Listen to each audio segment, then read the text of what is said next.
Transition periods are huge invitations for me to go inwards, to really explore, to see the glory and the beauty of life and what there is. And so I wanted to share with you some anchoring statements that have been on my heart. As much as I love transitions, as much as I'm learning to love transitions, they can be scary. And I really don't know how long this transition has been lasting.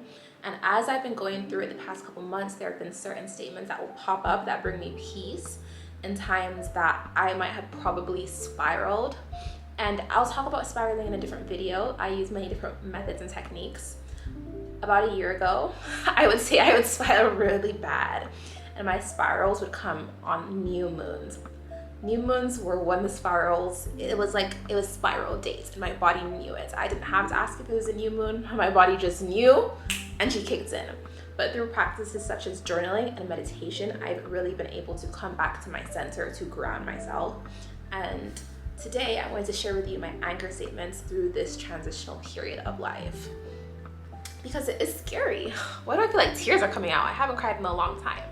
But it's really scary to go through these transition periods and to not know exactly what the next step is, especially if you've always known it.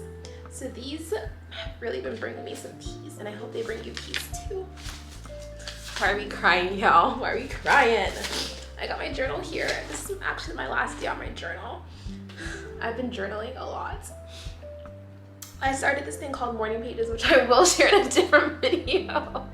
But I've been about over 2 months with it, and it's really been life-changing. Okay, so my first anchor statement. I've been asking myself, with all the job searching and all the transitions, and all the rejections from all the job searching, I feel like I have applied to over 50 jobs. And when you keep hearing no, no, no, it just seems very hurtful, as if there's something wrong with you, but there's nothing wrong with you. I'm learning that it's the job market, and I'm learning that maybe God has a different plan for me, and just following along with what that is. When I used to think of my occupation, I used to think of occupation as something I had to do for the rest of my life. So instead of saying I'm not going to apply to jobs because I don't see myself doing it for the rest of my life, or I don't feel passionately drawn to things, and I am somebody who usually feels passionately drawn to things when I decide to put my feet inside it, I told myself, gaining skills, trying out new things.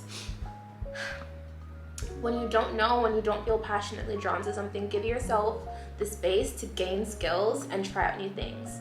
I could not tell you what this next chapter of life holds, but I've been applying to lots of health consulting jobs, and while I don't feel like my heart is in it, I said, Onose, during these consulting jobs, you'll be able to gain a bunch of new skills. That's something I'm really looking forward to, and something I'm always looking forward to is trying out new things. Which brings me into, if I was supposed to know something, I'd know it. Having the groundedness to know that anything that you're supposed to know in that moment, you would know it, and realizing that if something is not right in front of you, that's probably because it's not the divine timing for it, and everything comes in divine timing, has really brought me into myself. It's really reeled me in. It's helped me understand that what's for me will never pass me by, and I just need to be patient, keep following my intuition, no matter what. No matter if it's not what society says things are supposed to look like, keep following my intuition, because I really I was placed on the journey, and I accepted to go on this intuition journey. So listening to it and just knowing that I don't know certain things for a reason, and it's meant to be that way. And when I need to know it, it'll come, and I do not need to worry about it.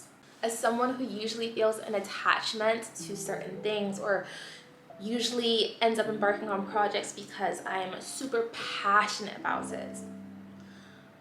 When I left the hospital about a year ago and I became very numb to life, I took on that intentional self-development, self-healing journey to really improve myself and to get my emotions back. I have my emotions back and have had them back for a little bit. But one thing that never seemed to come back was my passion. Oh my goodness, I really want to do this because I can feel this in my chest. I can feel it in my heart. And with that, I feel comes pros and cons. There's 2 different sides of it. So I feel the side that I don't have an emotional attachment to things, so I can go through life not attaching to the outcome and just leaving things as is. and not worrying or not stressing if something doesn't look the way it's supposed to look because I'm not emotionally attached to it. The other point is I really used to use my passion as an anchor and as like a tool to pinpoint what I really want to work on. And so not having that feeling that I used to feel before of that anchor or tool of that passion to know what I want to work on, now I ask myself, how do I figure out what I want to try out, what I want to work on? And so I've been telling myself that you can work on things just because they're cool. You don't need to feel an emotional attachment or a passion for every single thing, but if you think something would be cool, like writing a book, I think that would be really cool. I don't feel passionate about it, but I think that would be so freaking cool because I don't feel passionate about much of anything anymore. Basically nothing, which is okay, which is really okay. But even starting a podcast, I would love to start a podcast. I'm not going to hold an emotional outcome to starting a podcast. It's really nice because it's cool and I get to try it. So allowing myself to try things just because I think they're cool and it would be nice to do it is my motto now. I'm very much a F around and find out girl. That's how a lot of my life has been, and I never really realized it up till this moment that many of the things that ended up becoming domino effects in my life were F around and find out. I'll explain. One, going to secondary school, I almost didn't go to that secondary school because we wrote the exam, I passed the exam. I remember this so clearly in my memory. We were sitting at the dining room table, my uncle walks in, all the family was at the table. I think my siblings had like started dispersing because dinner was done. And he was like, are you going for the interview? Today is the last day to sign up to go for the interview. And my dad was like, we don't really know. And then my uncle was like, your cousin's going, because my cousin in the UK had gotten into the school too. So my dad was like, you know what, might as well. So we booked the ticket that night, and that was the last night to do it. So we booked the ticket and we went. And that secondary school, I spent 6 years there, boarding school. It changed my life. My life would have looked very, very, very different if I did not go to that school. Lots of my closest friends and my long-term, lifelong friends are from that school, and it really just panned out a lot of my life. Second step, applying to grad school. Y'all might have known already, but I never applied or never planned to go to grad school. It was literally, I was unhappy with life. I had insomnia because I was working night shifts. And I sat down and I was like, this is like 3 a.m. in the morning. I'm looking at programs. I don't know why the hell I'm looking at them. I decided to F around and apply to this program. I asked my teacher, hey, can you send me a recommendation letter for this program? No big deal. They're like, yeah. They both sent it. I sent in my essay. I think I just like reread through it once, sent it to my friend, was like, hey, can you look at this? And she was like, yeah, it looks fine. So we sent it in and I didn't hold any outcome to that. I literally didn't even think about it until I got my acceptance letter. And I was like, wow, this is crazy. And that panned out my whole journey for the last year of my life being in that school. And so many of the pivotal things, the domino effects, have been me not having any emotional attachment to outcome and just effing around and finding out. Just because. Literally just because. No single idea. Also, this ideal that a lot of our parents grew up with when you're in a job, you stay in it forever so that you have that long term, you have tenure, you have, I guess it's for security income, security outcome, and then the tenure that you have when you leave the job. I don't really know how that stuff works, but that's what I'm thinking.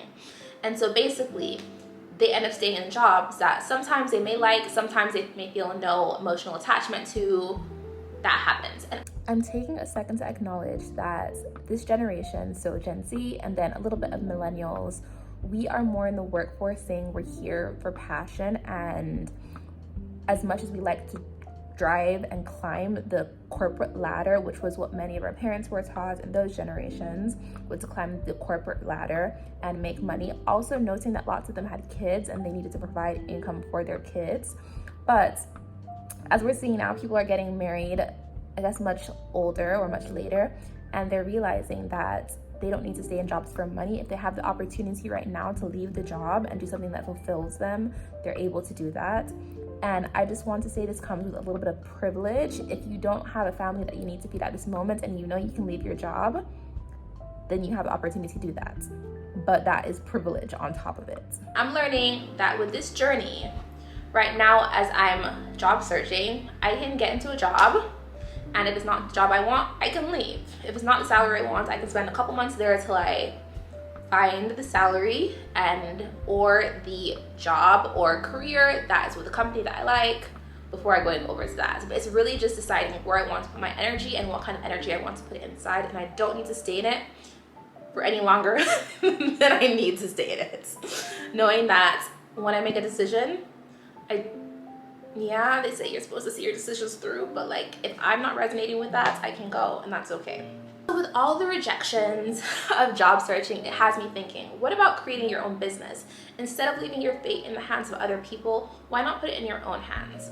And I was thinking about this idea, okay, creating a business or a Shopify or a stand store, somewhere where I can sell products or somewhere where I can sell think pieces. And I was like, for a business, don't I need to have a business degree? But just this whole connotation and ideal that the society has put on us that you need a degree to achieve things, it's a lie. It's all capitalism, consumerism, all this stuff. I'm sure parts of it are true and parts of it are not, but I'm learning so much. I'm so blessed in this chapter of my life because I'm being surrounded by so many people that are opening up my brain, and they're telling me, you don't need a degree to do this. Like the jobs I'm applying to, babe, I am a nursing major, integrative medicine master's. What am I doing applying to a federal business analyst position? That's what I've been doing. And so I'm just learning that you don't need to have a degree to go for things. Literally just apply for these things and you'll learn on the job. And even when it comes to learning how to start up your own business, you don't need to go to business school. I'm learning that I can go on YouTube. TikTok will tell you how the hell to start something from A to Z without paying shit. And they'll give you all the side notes, all the pro tips, all the little tips. They will give you every single thing you need.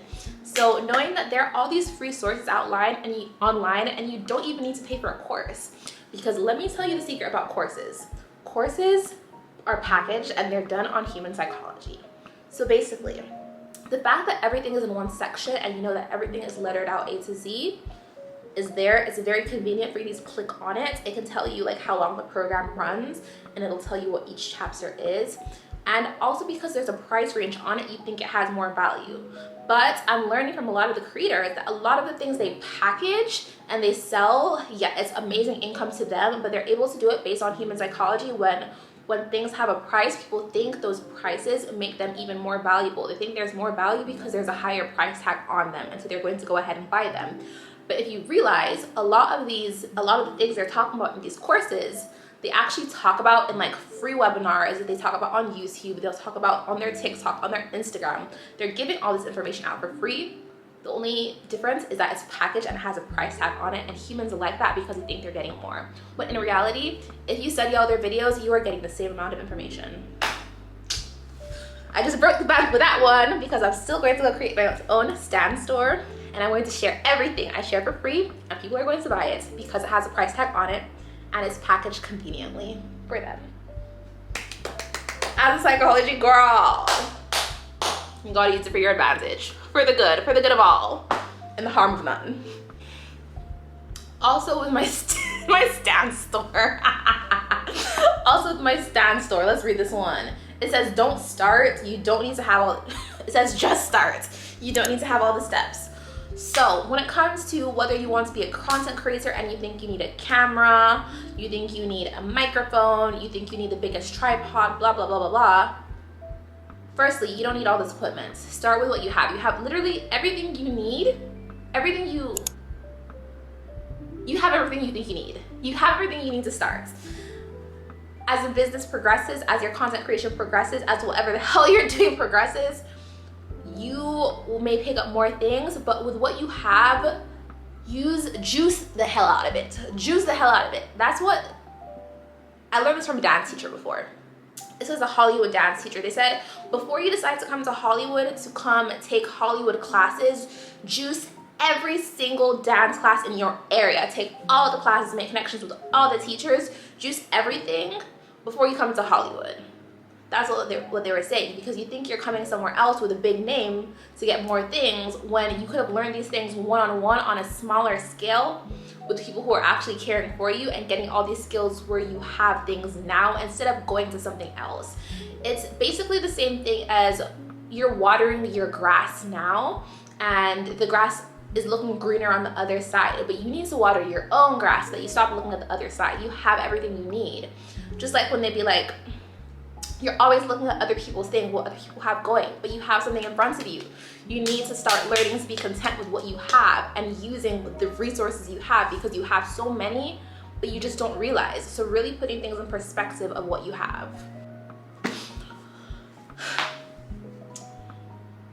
You don't need to have all the steps to start something. For my stand store, I couldn't tell you the second thing about business, but we're going to start. We're going to type in, look at 1 or 2 YouTube videos, look at 1 or 2 TikTok videos, and start. Just start. Every single thing will fall into place. I was listening to this episode by Jay Shetty, and he was speaking about how he had all these ideas, and he asked his monk teacher, hey, I have all these ideas, should I just focus on one? The teacher was like, no. Open every single door. For every single idea you have, open every single door you can, and some doors will stay open, some doors will close, some doors will open even more. Continue to go through the doors that open. The ones that stay closed, leave them closed. Just keep going, just keep going. No matter how many paths there are, just keep going. They'll take you where you're supposed to get to. Stop worrying about narrowing your interest to one thing, and you can go through as many doors as you want to. Whatever you want to, try it out. They don't need to fit, they don't need to streamline, they don't need to be digestible for you or for someone else either. And my last but not the least tip, honestly very important, is we all think we need to be experts in something before we start, before we share our advice. I used to think to share any kind of medical advice, I need to be a professional, or to share any of the food I'm eating, I need to be a professional nutritionist, clinical nutrition consultant. But you don't. Things are working for you and people can see that, and you just share what you have. So you don't need to be an expert to talk about something.